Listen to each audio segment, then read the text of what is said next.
Some men do not fall apart in public. They just get quieter. They work more. They sleep worse. They daven with less kavanah. They stop explaining themselves. And from the outside, everyone thinks that they're fine. Because they still smile, they still know how to laugh, they can even crack jokes. Welcome to Silent But Standing. I'm David, and if this material resonates with you, I want you to know something.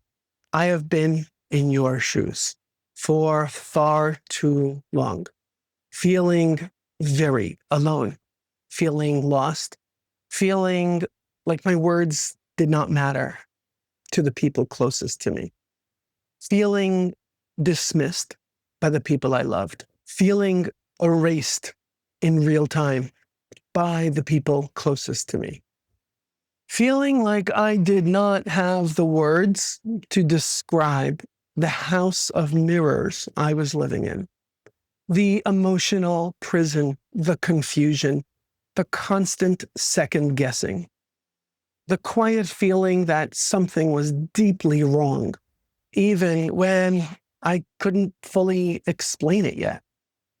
And sometimes that pain gets dark, quiet, and heavy. The kind of pain you don't really want to say out loud because you're afraid of what people would think. When I went looking for clarity, I found some incredible resources online. Some of them helped me identify and name the patterns that I was living for decades, and yet I couldn't explain it myself. Some of them helped me understand what I was carrying all the time. Some of them gave me clarity and strength, wisdom, and even a path toward corrective action. But most of what I found was not really speaking to my world.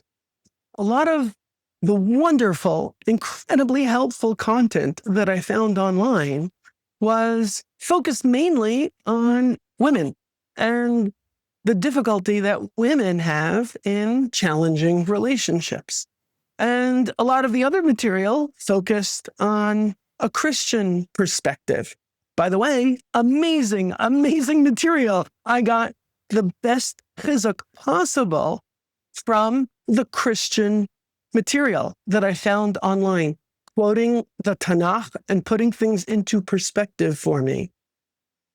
And while I was doing that, I kept translating everything that I was consuming, all of this material that I was consuming. I was translating it all in my head into language that made sense for me as a Jewish man with Jewish language, into Torah values, into shalom bias, into kibud av v'im, into community pressure and davening, and what it means to stay connected to Hashem without denying reality.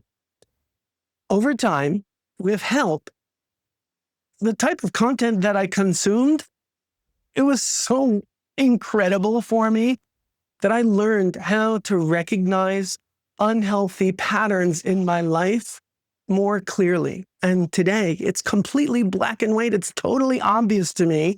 And I cannot believe that for decades, I was essentially living confused about what was happening to me, the way I was being treated by all these people.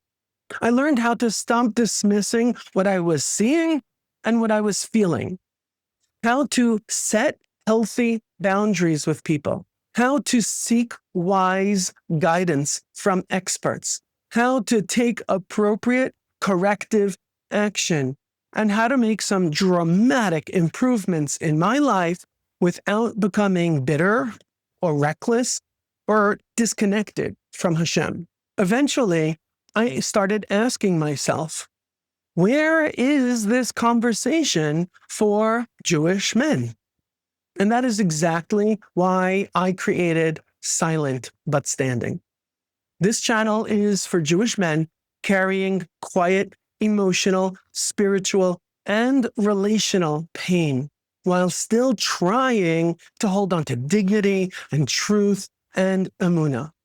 This channel is here to help you slow things down, to see the patterns in your life clearly by removing that fog, to find the appropriate words, not only for yourself, but also when communicating with others, to bring Torah and Tehillim, davening, and Jewish wisdom into the places where you currently feel confused and blamed and exhausted and very alone, and to take the next right step for you with dignity, with wisdom, and with the appropriate knowledge and confidence and support.